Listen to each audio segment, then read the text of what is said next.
तर पुस्तक उचलावं लागतं, आवाज द्यायचा असेल तर विचारमंच शोधावा लागतो, जग बदलायचं असेल तर पुस्तक उचलावं लागतं, आवाज द्यायचा असेल तर विचारमंच शोधावा लागतो आणि इतिहास घडवायचा असेल तर बाबासाहेबांसारखा संघर्ष करावा लागतो।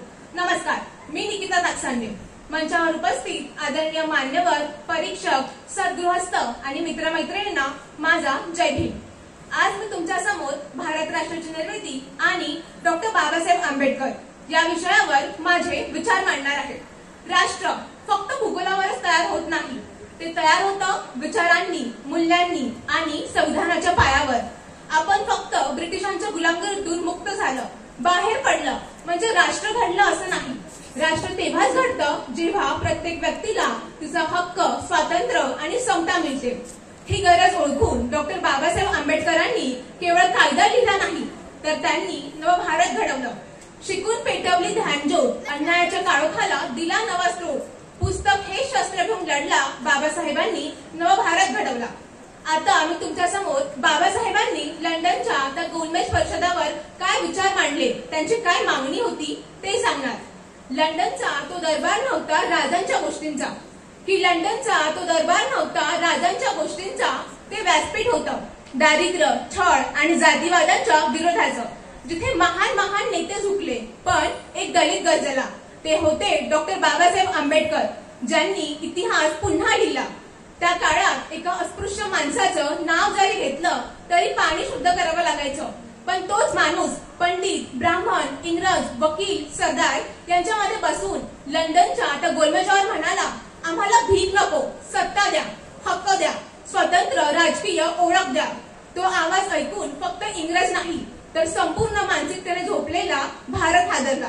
ते म्हणाले, आम्ही हजारो वर्षापासून अस्पृश्यतेचे शिकार आहोत, आम्हाला मंदिरात जाता येत नाही, विहिरीचे पाणी पिता येत नाही, शिक्षण नाकारले जातात, नोकऱ्या नाकारल्या जातात आणि आता जर राजकारणातही आमचा आवाज दाबला जाणार तर आम्ही तेव्हाच संपून जाऊ।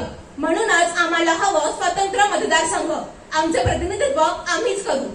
ब्रिटिशांनी बाबासाहेबांची मागणी मान्य केली, त्यांनी दलितांना स्वतंत्र मतदारसंघ जाहीर केला, परंतु महात्मा गांधींनी त्याला विरोध केला। ते म्हणाले की ही मागणी हिंदू धर्म फोडेल, पण बाबासाहेब म्हणाले, जेव्हा तुम्ही आम्हाला हिंदू मानतच नाही तर फुटतोय कोणता धर्म? त्यामुळे गांधीजींनी उपोषण सुरू केले आणि मग झाला पुणे करार। संपूर्ण देशाच्या नजरा बाबासाहेबांवर होत्या। गांधीजींची तब्येत खालावली होती, देशभर तणावाचं वातावरण होतं। बाबासाहेबांनी भावनांवर नियंत्रण ठेवलं आणि या करारामुळे स्वतंत्र मतदारसंघ रद्द झाले। दलितांसाठी राखीव जागा निश्चित झाल्या, अनुसूचित जातींना मतदानाचा आणि उभं राहण्याचा हक्क राखून ठेवला। एकाला जीवन द्यावं म्हणून लाखोंचा आवाज मागे द्यावा लागला, पण त्यामागे होता त्याग आणि पुढे होती ती लढाई। वर्षानुवर्षे शोषण झालेल्या वर्गाला न्याय मिळवून देण्यासाठी फक्त कायदे पुरेसे नाहीत तर संविधानामध्ये मूलभूत अधिकार हवे। म्हणून बाबासाहेब म्हणतात, मला असं संविधान हवं जिथे प्रत्येक माणसाला स्वाभिमानाने जगता येईल, अगदी त्या माणसालाही ज्याला जगायलाही नकार दिला जात होता। म्हणून बाबासाहेबांनी संविधानामध्ये काही महत्वाची कलमे लिहिली, जी फक्त माणसाला सन्मान, स्वातंत्र्य नाही तर माणसाला खऱ्या अर्थाने माणूस म्हणून जगायला शिकवेल। जशी कलम 14 समानतेचा अधिकार, सर्व माणसे कायद्याच्या दृष्टीने समान आहेत। कलम 15(4) आरक्षणाचा पाया, शाळा कॉलेजेसमध्ये एससी, एसटी, ओबीसी विद्यार्थ्यांसाठी काही खास योजना राबवल्या जातात। कलम 19 अभिव्यक्ती स्वातंत्र्य, प्रत्येक व्यक्तीला लिहिण्याचा, बोलण्याचा आणि आपले विचार मांडण्याचा हक्क आहे। कलम 24 जबरदस्तीची कामे आणि बालमजुरी बंद करण्याची कलम। एवढेच नाही तर डॉक्टर बाबासाहेब आंबेडकरांनी दलितांसाठी, समतेसाठी संघर्ष केला, मनुस्मृतीचे दहन केले, कारण या ग्रंथांनी स्त्रियांना स्वतंत्रता नाकारली होती। शूद्र व अस्पृश्यांना हीन दर्जाची वागणूक दिली आणि ब्राह्मणांना सर्वोच्च स्थान दिले। म्हणून बाबासाहेब म्हणतात की जो धर्मग्रंथ माणसाला माणूस समजत नाही तो मला मान्य नाही। पाणी हक्कासाठी संघर्ष, महाड सत्याग्रह, हा सत्याग्रह फक्त पाण्यासाठीचा लढा नव्हता तर तो होता समानतेचा, स्वाभिमानाचा आणि माणूस म्हणून जगण्याचा अधिकाराचा लढा।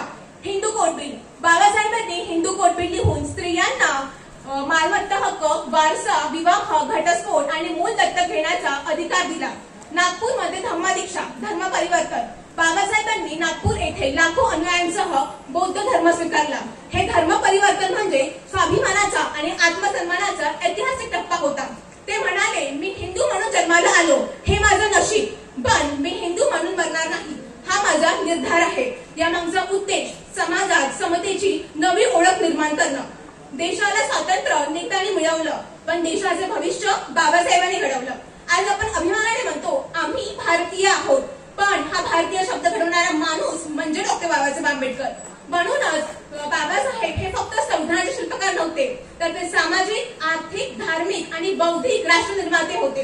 आज आपण स्वतंत्र आहोत, पण अजूनही जातीवर आधारित भेदभाव आहे, अजूनही स्त्री पुरुष विषमता आहे. जर आज बाबासाहेब असते तर त्यांनी नक्कीच विचारलं असतं, हेच खाते स्वप्नातील भारत. स्वप्न तीच असतात जी झोपेत नाही तर जागेपणी अस्वस्थ करतात. बाबासाहेबांनी असंच एक स्वप्न पाहिलं, जिथे माणूस माणसाला माणूस म्हणेल. आज आपण सगळे विकसित भारत म्हणतो, पण ज्यावेळी बाबासाहेबांनी स्वप्नातील भारत पाहिला त्यावेळी त्यांच्या डोळ्यासमोर काय होते? ना चांगली घरे, ना मोबाईल, ना इंटरनेट. होतं ते एक स्वप्न, समतेचं, शिक्षणाचं आणि मानवतेचं.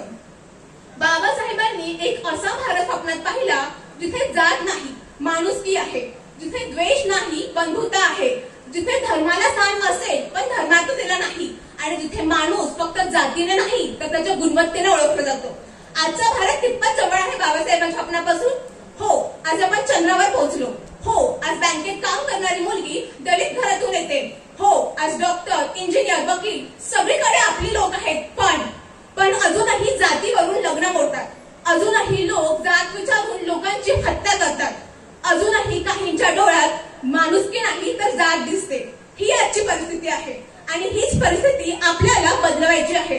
ते म्हणतात ना की परिस्थिती माणसाला घडवतही नाही आणि परिस्थिती माणसाला बिघडवतही नाही. माणूसच परिस्थिती घडवतो आणि माणूसच परिस्थिती बिघडवतोही. ही सगळ्यात महत्वाची गोष्ट आहे.